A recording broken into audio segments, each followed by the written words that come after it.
What up, man? How you doing, my brother? I hope you had a blessed Father's Day.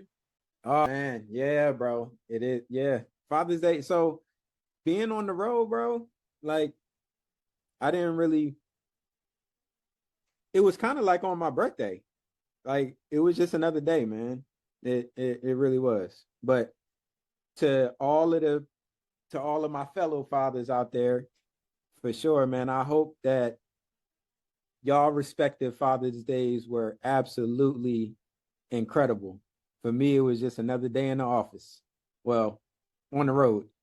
How Right. about you though? How's life on your side, my brother? Man, it's clicking. It's just getting in front of centers of influence and working through them. So one of my partners, that's all he does, and that's all he's done for the myriad of different businesses that he either still has or that he's had in the past. And it's been interesting to go fishing instead of for fish, for other fishermen. Mm. So See, can't let that go over people's head, bro. Get that back one more time, man. I was going fishing for other fishermen.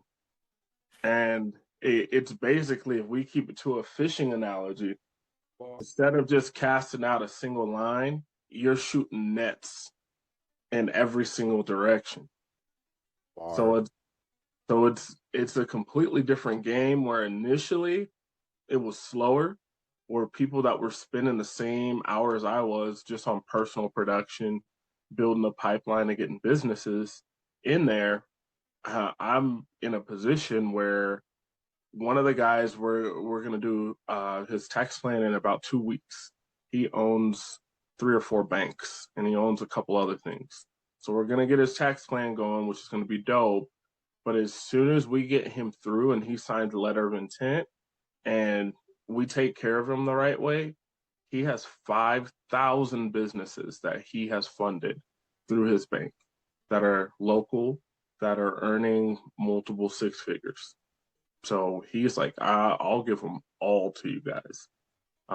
He's saying, I'm the type of person that I got to do something first before I recommend it. I was like, I salute you. I salute you on that. I'm the same way. I went and became a certified tax and business advisor before I told any of my other professional friends maybe to check it out. Maybe it's a designation that helps them in what they're doing and the services. So, bro, it's great. I'm really really excited. Pretty soon, I'm gonna be. I think in the next 4 weeks, going to be speaking in front of the. Excuse me, if I don't remember their acronym, but it was basically the Restaurant Association. So they're a affiliate group to go there and talk about saving them some money. And Is there's that a some different national thing or is that Colorado or what?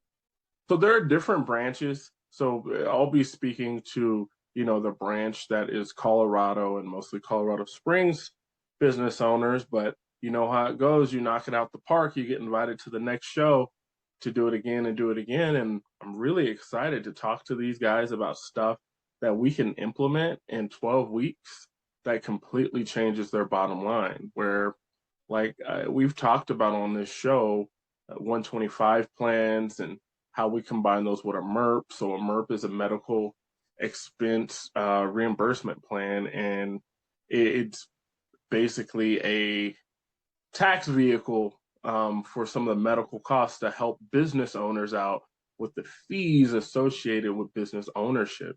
So once your business becomes a certain size, everybody needs healthcare.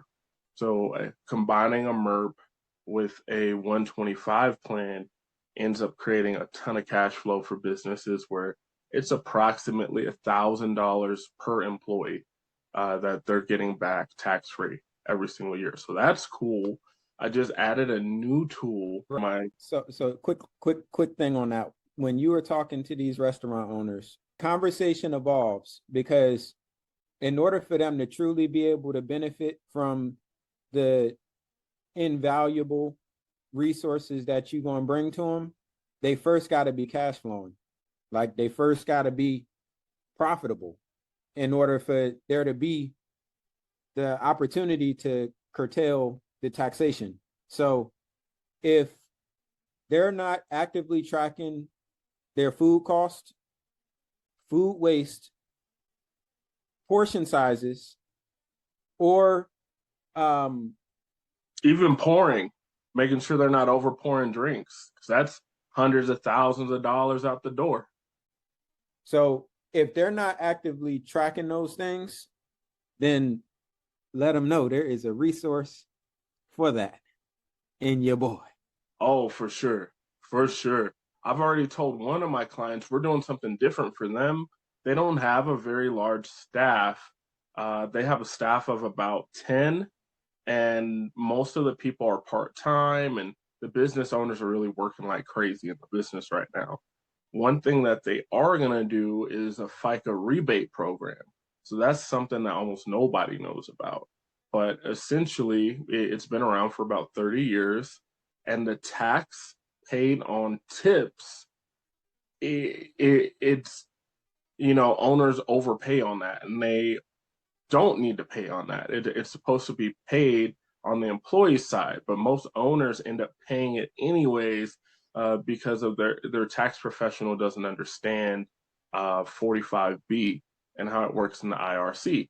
So it ends up being a refund back. I was just talking to one of my colleagues 2 hours ago. He's working with this restaurant where they're going to be able to recoup 7 years of FICA taxes that they've paid. 7 years. So it's going to end up being like $1.2 million that business owner is going to get in a check from the IRS 6 weeks from now, and tax-free money. That is a game changer for any business owner. Facts. Yeah. No. So again, man, when you chopping it up with them, because the taxation piece, that end up being icing on the cake once you finally work through all of the bugs of becoming profitable. And that be the part that a lot of too many small businesses just don't understand, you know what I mean? And even down to the recipes where it's like,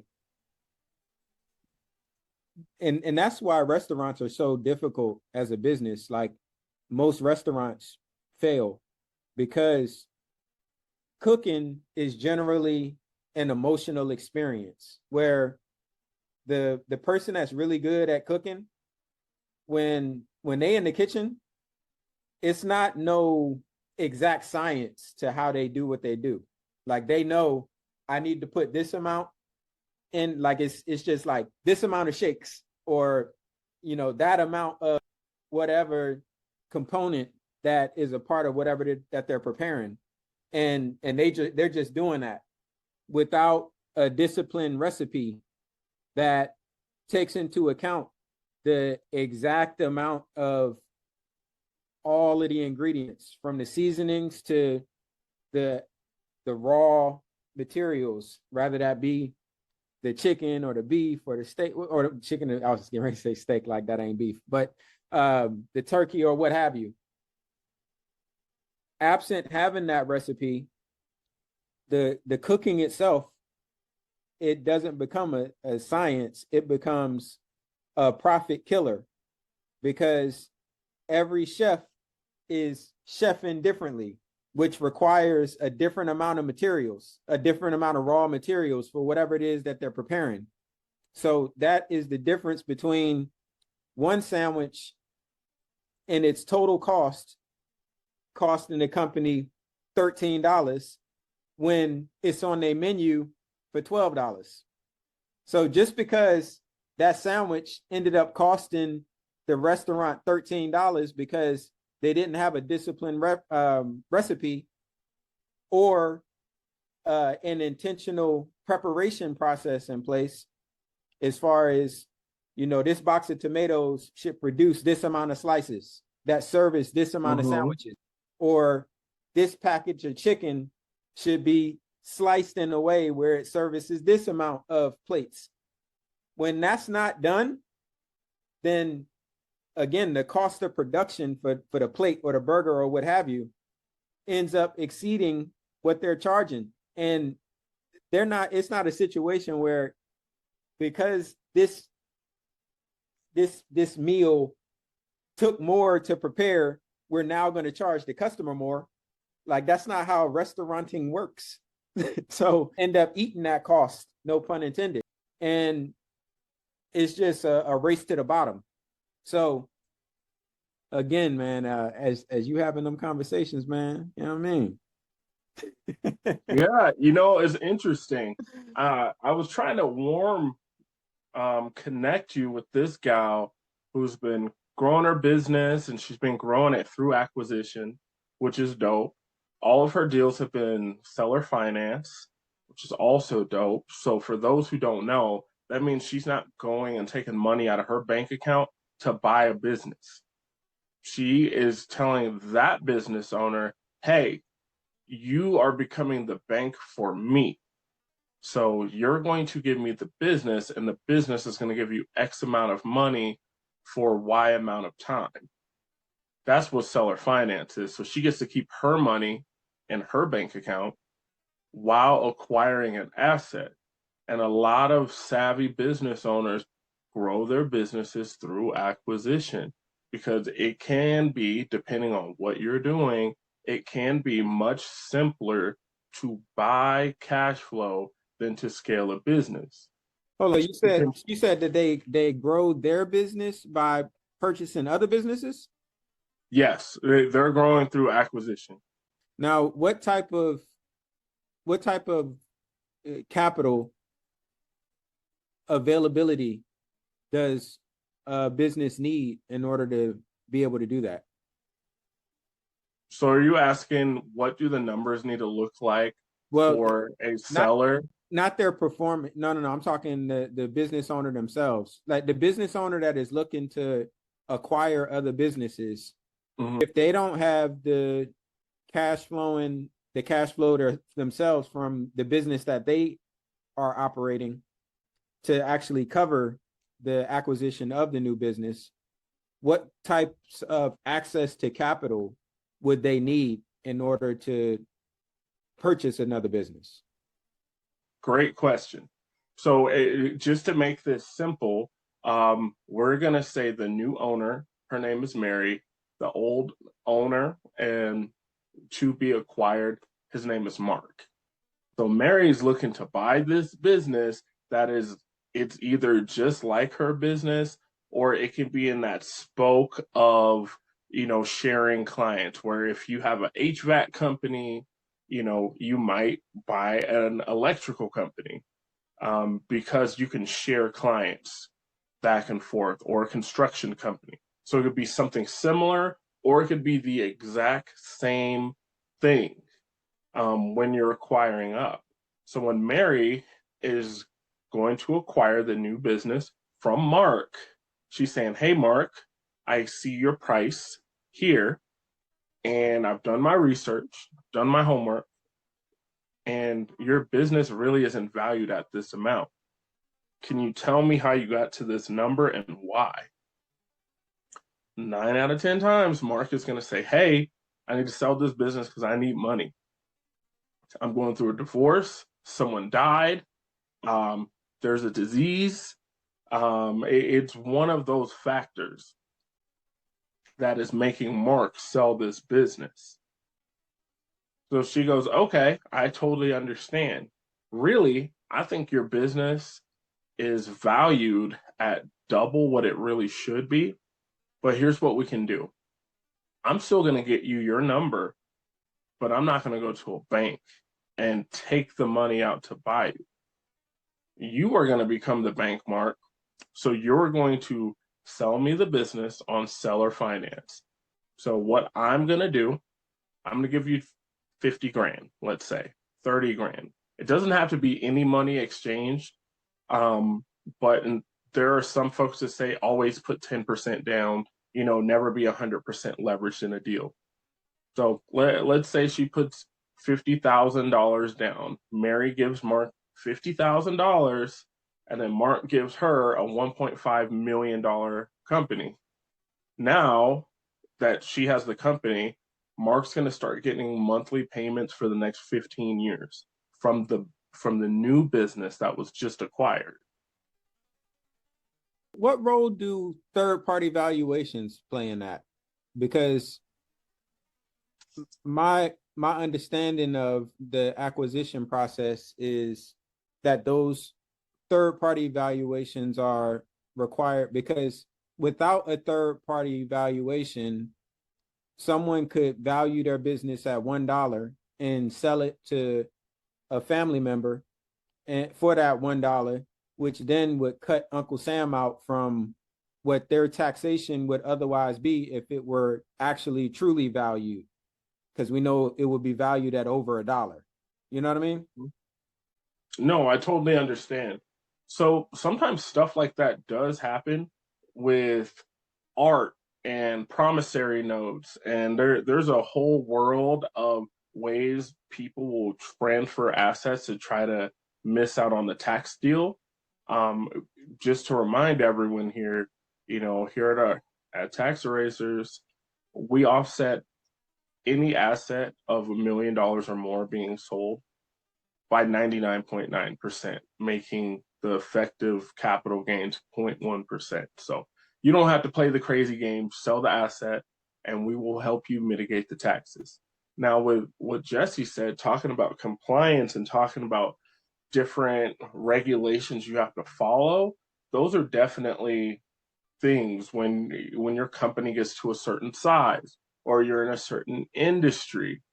But outside of that, you can do those deals. I have someone right now that we're going to do a tax plan for, and they sold the business to their son for like $1,000, and the business is doing, it's probably doing about $70,000 a month.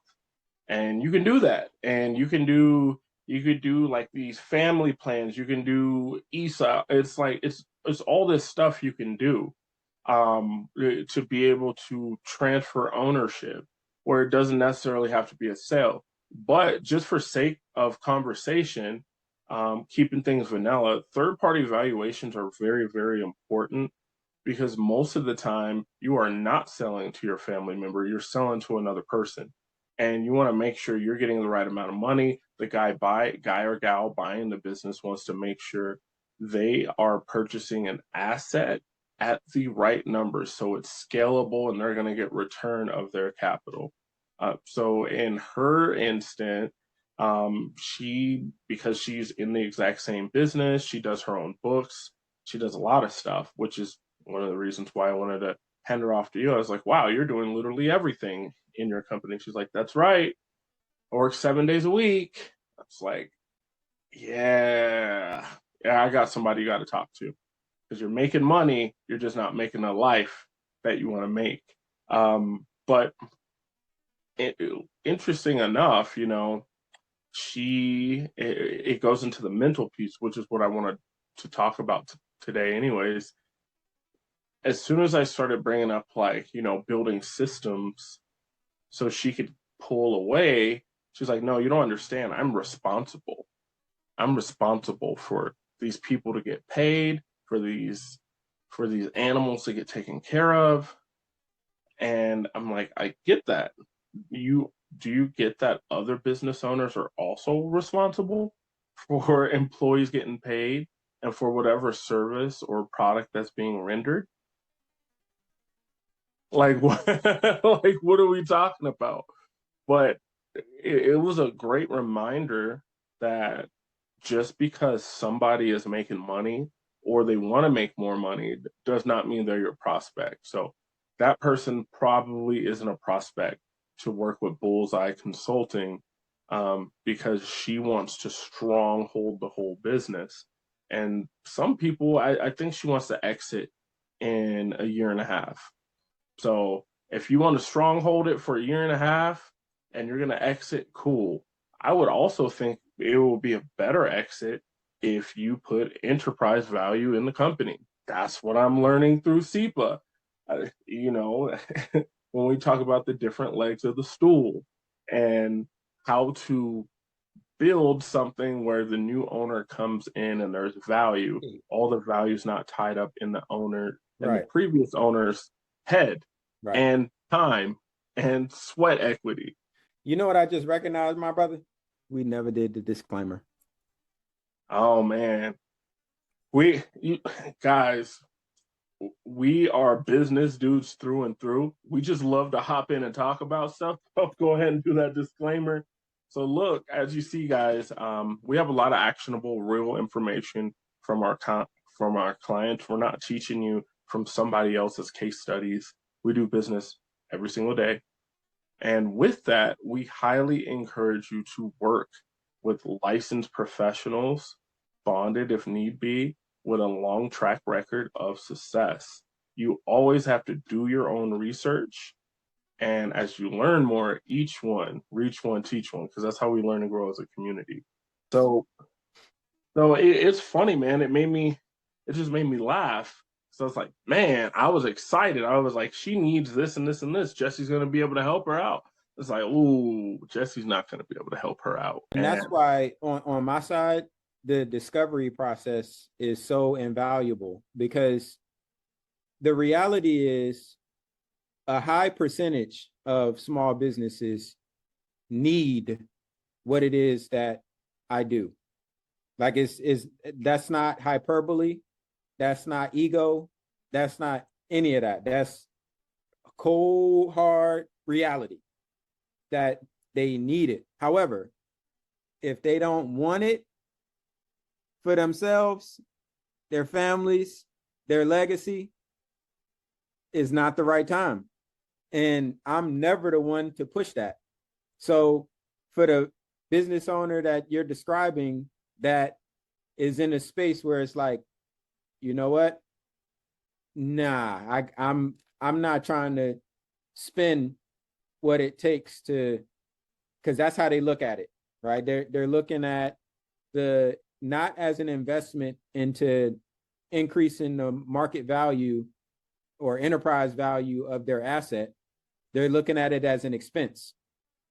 And if they're looking at it as an expense, then again, I'm not the one for you. And I'm cool with that. Like that, you know what I'm saying? I'm never going to be the one to push that issue, because it's literally pushing a boulder up a hill. And that's not how I operate. I'm not looking to pull anybody up the mountain. I'm not looking to push nobody up the mountain. I'm looking to walk alongside as we go up the mountain together. And for folks that aren't ready to do that, salutations, man. Salutations. I was just sharing with you how my engagement extended out here for another 2 weeks. And the reason that it extended with the price tag that came along with it is because my client can see the results already. My client went from everything in the business revolving around them to, over the last 3.5 weeks or so, barely even being at work, because there's a management leadership apparatus that has been put into place that's actively being trained and developed to own all of the functions that make the business. And that client understands the value of that, and they see the partnership in it. And they recognize that it is an investment into their future that is going to pay dividends multiple times over. Because once that infrastructure is in place, they don't have to be here. The company continues to grow, and it makes the most revenue that it ever made at the highest profit margin that's ever been achieved. For a business owner that doesn't understand that it takes investment to get there, I respect them. Like, do your thing. I'm not tripping. I promise you I'm not tripping. Do your thing. Do your thing. So that discovery process is so essential, because what you're describing as far as her being committed to her own cycle of insanity, God bless her. You know, I mean, the definition of insanity is to do the same thing and expect different results. So for folks that have subscribed to their own cycle of insanity, again, salute. Hey, it's all on you. Love, peace, and chicken grease. It's funny, man, because I know these are going to be the businesses that I'm going to be brokering the sale in the future because they want out, because they're burnt out. They are 100% burned out. And they're going to get less. When they do Yeah. when they recognize that point where it's like, yo, I physically, mentally, spiritually can no longer do this. I can't do it anymore. And then they look at the value of their business and recognize that a good portion of the value that the business delivers is centered on them solely. And the value of that business is a lot lower than the value of a business that's turnkey. In other words, when someone buys it, if the buyer decides to show up or not, it's still going to generate consistent revenue and profitability because it was designed that way. Look, interesting, man. As I'm studying for my SEPA designation, it's an interesting, I guess, mindset to look at businesses where every 90 days they have these businesses look at their valuation. If they were to sell on that day, what would you get? What would you get? How good are your systems? How good are your SOPs? How trained are your employees? How strong is the leadership? You know, and it's a really, really interesting thing where I was talking to some guys that run another podcast. They're like, "Wow, I never would have thought about it that way." You know, I've always thought like I'm never going to sell my business. You know, you keep equity. It's like, well, are you planning to pass it on to your kids? Are you training your kids to have the mindset to run the business? No. So when you exit, are you just going to sell it to the market? You're going to do an ESOP and make your employees wealthy? Like, what are you going to do? Never thought of that. And it immediately, gears are turning. And I'm like, these guys teach people how to run a business, and they've never thought of that. It's like, all this advice ain't the same, bruh. This ain't that, and that show ain't this. You know, I was recently in the office of a business lawyer, super sharp guy. On his website and on his card, it lists off business lawyer, this, and tax strategy. When I sat down with him, I was like, "So you do tax strategy?" He's like, "Well, kinda. You know, I help people with their estate tax." All right, cool. So what would you do if someone had a giant tax bill from last year? I don't know. What would you So I asked him a few questions and he's like, "Yeah, maybe I'm not a tax strategist," but it gets the phone ringing. So it's just like when, you know, I've met other people that claim that they're business coaches. And I start talking to them. So how do you help these businesses? Well, it all starts with the mindset. That's very true. But assuming they have the right mindset and they need systems and structure, they need guidance, they need analytics. Like, what are you doing? What's your go-to? What's the first thing you look at? Well, And really, that be the thing. A lot of folks that wear the title of business coach are, it's kind of like the same thing with, what's the barrier to entry for someone to refer to themselves as a life coach? Like, it's right. That barrier to entry is down in the crevices of hell. Like, it's very low. And the same thing exists when it comes to business coaches. So when the business coach is talking about the conversation starting that mindset, I understand. I understand how someone could say that. However, when the conversation starts at the numbers, the mindset is crazy how the mindset will catch up with the numbers, because they could have an emotional idea of how their business is performing just anecdotally. So for example, to take an idea from one's own mind and turn that into a asset that produces millions of dollars in the course of a year. The dopamine hits that come along with that, where it was like, yo, I went from operating out the back of an 87 pickup truck to now having multiple trucks on the road and millions of dollars of revenue coming in. And it's like, yeah, we got, well, when you brought in $3 million and spent 3.1 million in to keep everything going, then you just congratulations, you played yourself. Like you in the hole 100K. So when we have that conversation that starts with the numbers, that says, okay, so salute for the fact that you have created an idea that generated $3 million. That's dope. That's very dope. But what about this $100,000 loss that we're talking about? Like, you cool with that? If you cool with the 100K loss, then we don't really have nothing else to talk about. Then when we start getting into the details of how that $100,000 loss actually happened, it's funny how the mindset will start to catch up with that. So we got to start with the numbers. It ain't nothing emotional. You know what I'm saying? Like, mindset does matter. And I'm not here to say that it don't. It absolutely matters when it comes to operating a business. But the conversation don't start at the mindset.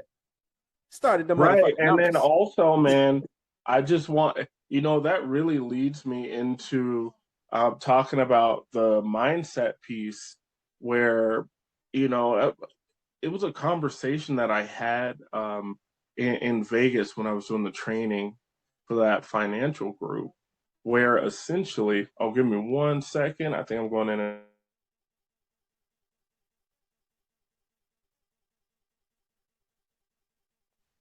where, all right, there we go. I'm coming in clear. I was having a conversation with a guy who's crushing it.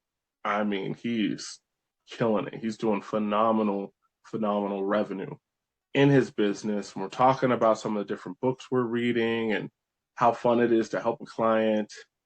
And someone drove by all crazy. And, we both stepped back before crossing the road. It's like, oh man, that was terrible. And then there was a gal that's not in our group there who's like, I wish they would have hit me. That would have been a check.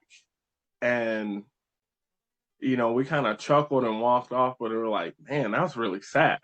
And my mind immediately clicked to all the different times I've heard somebody say that.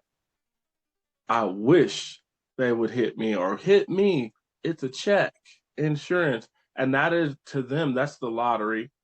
And that's where their life gets better. They have more hope in getting a payout from being seriously injured, mortally wounded, than they do their own ability to go out and create money and create the lifestyle that they want to have. And that's sad. That is disheartening for me. What do you think about that statement? Like, how does that resonate with you? So I've like had that thought, because when I see somebody just step out into the road, you know what I mean? Like, so as a matter of fact, I saw this cat. He was literally walking on the side of the road, smoking a cigarette. The sidewalk was right next to him. He wasn't on the sidewalk. He was in the road. And every single time that I see some stupid shit like that, it registers in my mind that the best thing that can possibly happen to that individual is that they actually get hit by a car. Because being hit by a car can fundamentally change their whole life. And it's like, bro, for me, like I don't even like speaking this stuff because words matter, and I believe in, Mm-hmm. you know what I'm saying, like the how the world revolves and how all of that stuff. I believe in that deeply, manifestation. But for me, bro, I'm not even trying to have a common cold. You know what I'm saying? Like I don't have time to have a common cold. Like I got a lot of value to deliver to this world and to the ecosystems that I'm a part of. The best thing that's going to happen to me is to remain healthy so that I can perform my God-given talent. Like my passion, I can work in my passion and purpose piece. If if something like that were to happen to me, if I were to be hit by a car, that would like fundamentally reduce what I'm able to produce. Because when I'm healthy, like I see the invoices that get signed for what I do every week. When I'm healthy, we Gucci. You know what I'm saying? But it absolutely is sad that there are a ton of people that the best day in their life is going to be the worst day in their life. It's unfortunate because folks don't realize that expression, health is wealth. And I've seen people that go to the gym, they eat right, and they still will make that statement. Why are you working hard to be healthy, working on your longevity, if you would trade it for dollars? That is insane to me. It kind of makes me think about, I think it was called the Dalai Lama's question. So essentially, this guy hangs out and he's waiting for the Dalai Lama so he can ask a question. And he waits for about 4 hours and it's all done. The temple's closed down. And then he ends up running into the Dalai Lama anyways later on. And he's like, "Oh, I waited for so long. I got this question for you." And it's a little out of the ordinary. Is that okay? Like, yes, I hope you have another question after this question. Yes. It's like, so what surprises you most in this world? And then the Dalai Lama answered, man, just answered in one word. And, that's not a very satisfying answer after you've waited all that time, climbed a mountain, did all that stuff. Like, could you elaborate? Well, sure. It's like, man is someone who sacrifices all of his time for money and neglects his health just to end up later in life exchanging all his money to buy more time and try to buy their health back. Someone who never really thinks about death. So they live this life as if they're never going to die. And then they end up dying, having never really lived the life that they wanted to live. Mm-hmm. How paradoxical. It's like, mic drop. Yeah. That's what a lot of these folks are doing, bro. No, it's nasty work, bro. It's nasty work. But it's it's the thing where I literally read a meme on this today, and I'm paraphrasing it, but it was something to the effect of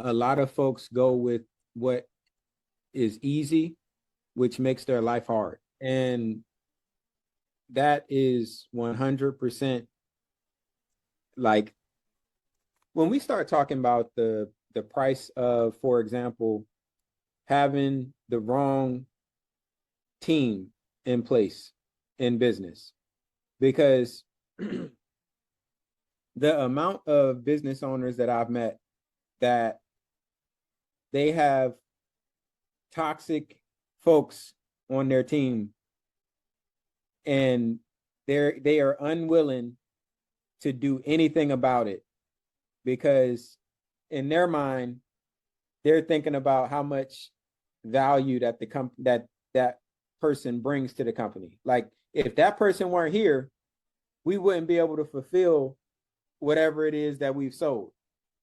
And it's like, bro, the unfortunate reality though is when you actually have a team of people and you got the wrong person in position, that wrong person is dragging down the productivity of everybody else around them. So they may be good at what they do as far as like doing the actual thing, whatever that business does. But in the aggregate, it's a drag on everything. And it's like the easy thing is to just turn a blind eye. When these things are happening that are toxic within the culture of the business, we're not even going to address that, because if I say something, they might leave. And it's like, bro, do you know what it's costing your company to keep them? The weight of bad leadership. It was like the first quote we kept saying over and over again on here. You know, when a good person meets a bad system, the system wins every single time. So that's why we have to change the system. A deeper dive on that is, you know, we're supposed to have grace and empathy for people, and we have to be relentless and unforgiving against systems and the tearing down of them and the evaluation of them. I couldn't agree with you more. I can't tell you how many jobs I've had in the past where I had poor leadership and it led me to leave something that I was really good at. So I stopped generating that sort of money for the company. You know, when I was doing telecom stuff, I look up and I'm like, dang, I've generated like $3 million for this company. And they were making it next to impossible for me to net 100K. That math is not mathing at all in any way, shape, or form. So then, you know, the best of us all left and we found different opportunities. Even at California Casualty, it's funny, they reached out to me to asking me if I would come back. So I asked, I was like, oh, that's interesting. What's the commission looking like these days? And it is half of what it was when I was there. So you guys want me to come back, work for you, where you control my schedule, and it's half of the money that I made before when I worked with you guys. And you got, man, and it's more stuff I can't say because I signed an NDA and I took a severance, but man, they tripping. Let's just leave it there. They are big tripping. Where very powerful, transformative leadership would look at someone and say, look, this person's phenomenal at what they're doing. I need to tap in with them and see what they like, what they don't like, what I could do to help them be more successful, whether it's tweaking a pay plan, whether it's tweaking their schedule so they can go to their daughter's dance lessons once a week, or just some simple stuff to keep the people who are moving the needle happy so they can continue to move the needle. You know, 80% of the people really do carry the whole load, especially when we talk about sales and sales teams. Even when you have the best sales coaches in the world, there will always be a small minority that way out produces everyone else. Make sure those people, one, are right for your culture. Because, like you said, if they're incredible at being a producer, but they're a toxin to the team, they got to go. Assuming that they're not that person, what can you do to make their life easier so that they could, or what can you do to help them produce more? I had a company where I was number one, and I asked them, I said, hey, can I work one day on the weekend just so I could come in and make more calls? And I will do it for no hourly pay. I just want the extra hours to be able to get my commission up even more than what it is. And they turned me down. They said, no, Jesse. So the irony that we're having this conversation right now is just, yeah, it's God's work. But I had a conversation before we started filming this episode that led to our pre-production conversation where I was sharing this contract that I'm on. The folks that I have to deal with within like the infrastructure, not the clients that I work with, but the infrastructure that governs my ability to work with the clients on the behalf of Bullseye Consulting. They have like such a cookie cutter style framework that has been designed to account for folks that wear the same title as me, but on their very best day couldn't do half of what I do in a quarter of the time that I do it in. Like they're just not, and that's not from I'm not saying that from a space of ego or anything like that. I'm saying that from a space of I've invested into myself to become who I am and have the capability that I have. Like this is intentional. This is intentionality at work. So when I show up and to do what I got to do, the results are systematic. It's rocking and rolling. Whereas, again, a lot of the folks that wear the same title as me, they don't have the same experiences. They don't have the same motivations. They don't have the same capabilities that I do. Yet I'm subjected to this same kind of cookie cutter framework that's designed to take into account the lowest denomination of folk that wear the title that I wear. And it's like what they don't understand, because I started counting my days down the second that I recognized that they have a cookie cutter approach that does not recognize the talent of the individuals on their team. Like I knew, yeah, this is going to be you know what I'm saying? Like I already know what my exit strategy looks like because of that. And mind you, like I was sharing with you, and I'm only going share this just because to put it in like real clear context for our classmates. In a 9-week project, I'm gonna pull about 30K for the work that's being done. Now, setting aside the fact that 30K is a very small percentage of what I'm generating for these folks. Setting that aside,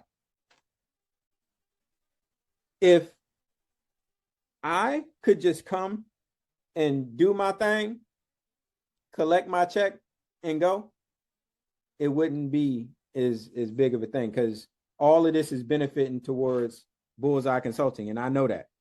Like the amount of fucking phone calls that I keep getting about these folks offering me capital, like access to capital, like my inbox, my voicemail is like literally flooded with the same calls. You've qualified for this. You've qualified for this. We want to give you money. And it's like this, the what's coming in is great. I'm not going to be staying though, because there's no way in hell. Like y'all got me fucked up. Y'all got me seriously fucked up. And it traces back to what it is that we talking here. Like I don't know, man. Shit's insane. I love that you are mindful enough of reattaching yourself to the goal, even though you're dealing with nonsense, and that the market rewards value. And you are so head and shoulders above the rest of your peers, you're going to get rewarded everywhere. Even with this little funky system that doesn't really understand talent and it doesn't understand other skills that you have put on, other ways you've invested in yourself to do what you do, clients clearly see it. And I'm sure if we charted the results of your clients versus other people's clients, it is not even close. No, it's definitely not. It's going to be night and day, because the thing is, leadership. There's a fundamental difference between management and leadership. And oftentimes when we're talking about the valuation of a company, what drives the valuation of a company is there a management team in place that can produce consistent results financially from the revenue down to the profit? Well, my perspective is a lot different than that in the sense of, my goal is not to build a management team.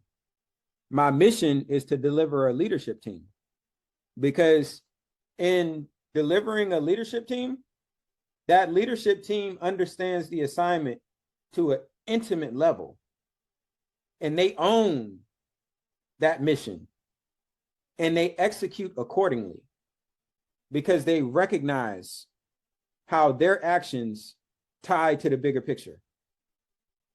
That's leadership. Management is implementing and sustaining existing processes. When you have a standard operating procedure and you have a checklist and you have a job description and you have a performance expectation and you have a ... all of these different resources that are necessary for a business to become self-sustainable.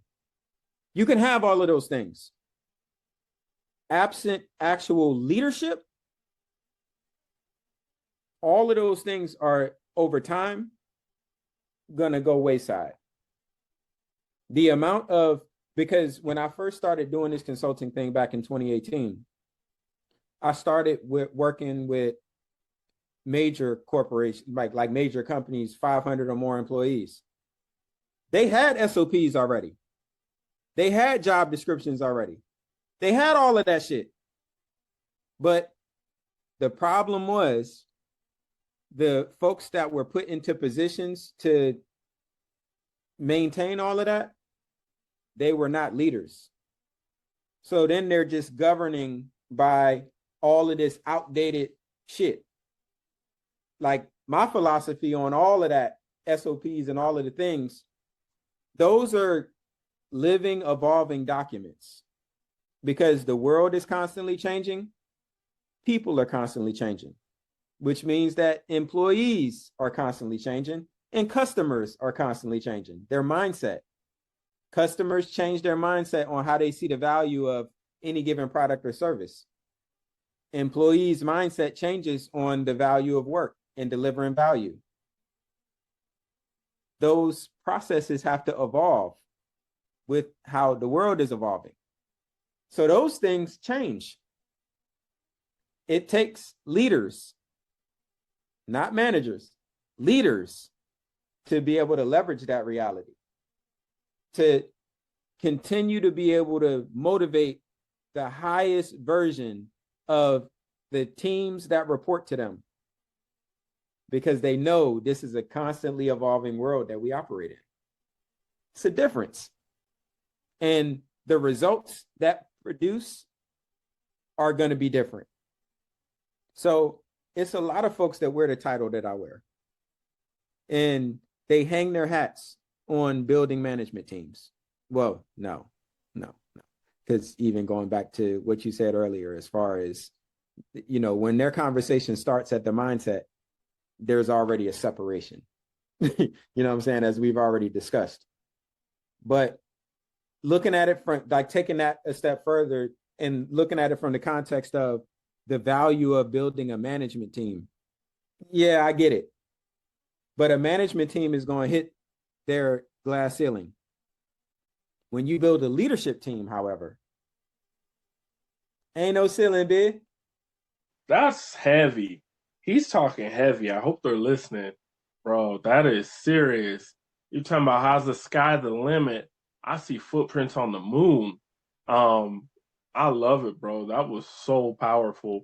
And it is a clear distinction between leadership and management. And I think, in the 90s, we started seeing the vernacular change, but sometimes the infrastructure didn't change. Where we're like, we're all about leadership, and then it's a crash course on corporate management. Management is important where it's important, but leadership, to me, it's always been taking someone from one place to another where you're executing and you have that person working in their highest capacity and they want to do it. You're using your influence to get people to buy into something greater. Whereas management, you might be hiring and firing people to do a job, and they're completely disconnected from what the mission really is. So, bro, that is powerful. Did you have any other thoughts in closing? Yeah, no. So I'll say this last piece. I was literally having this conversation with a young man that has been promoted into a leadership position. And, you know, data is generally only as valuable as how and when it's used. So we got all of these metrics that have now been put into place that never existed before. And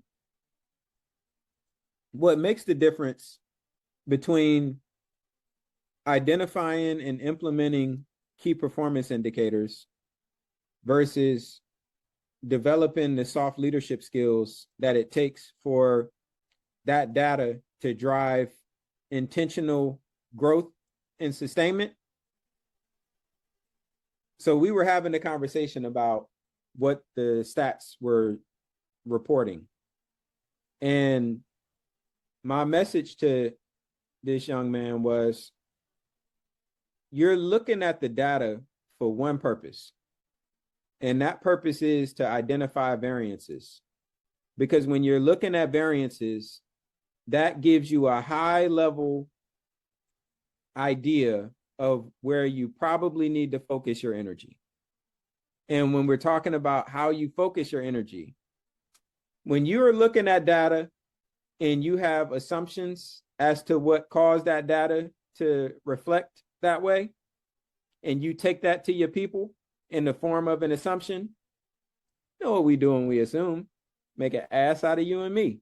So instead of having assumptions based on the data, that data should drive an unwavering scale of curiosity where you're seeking understanding as a leader.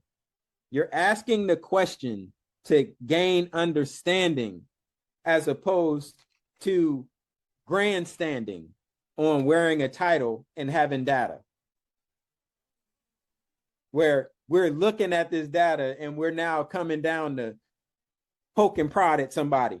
You didn't hit your metric. You didn't hit your metric. What the fuck good is that? Now, when you flip that around and you say, hey, man, what happened with this last week? And allow them to answer the fucking question. You know what I'm saying? Yeah, because there could be so much insight in there. I know when I've had times where I've had a great leader come to me, hey, what happened? What's going on here? You're normally doing this. Now this is your performance level. It was like, well, I can tell the marketing has changed. So this has been my inflow of clients. So I'm having these conversations instead of these.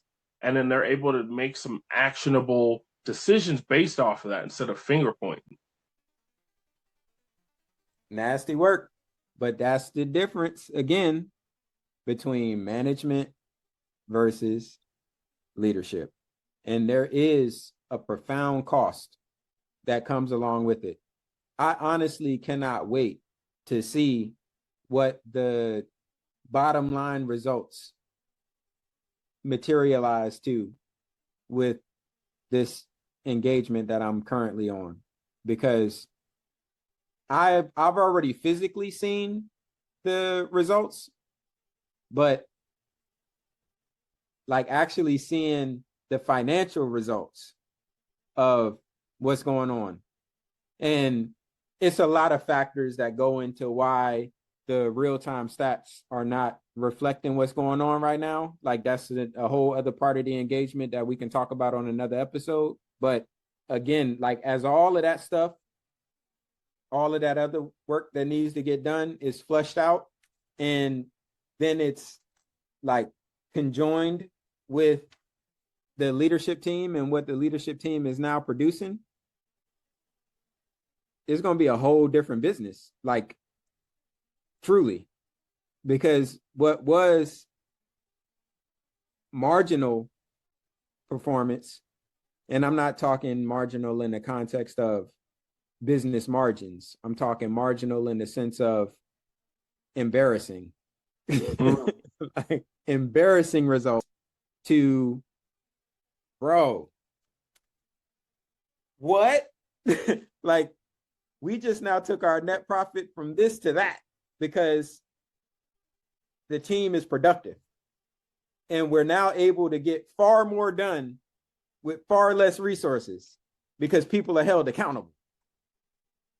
And we're doing this in perpetuity because as the business, as more sales are coming in, we're hiring more people, but plugging them into a framework of accountability to keep up with said demand. And now we just talking a whole different scale of quality of life. And that's what it boiled down to. Fuck all of the profitability and all that. Like, what does the quality of life actually look like?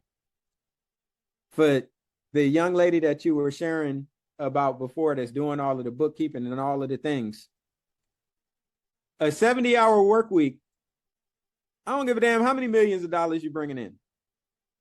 If you can't go see your kid's basketball game, or you got to miss prom night of, you know, your kid coming in with their date and all of the things that come along with that because you out working, it don't fucking matter how much that you producing.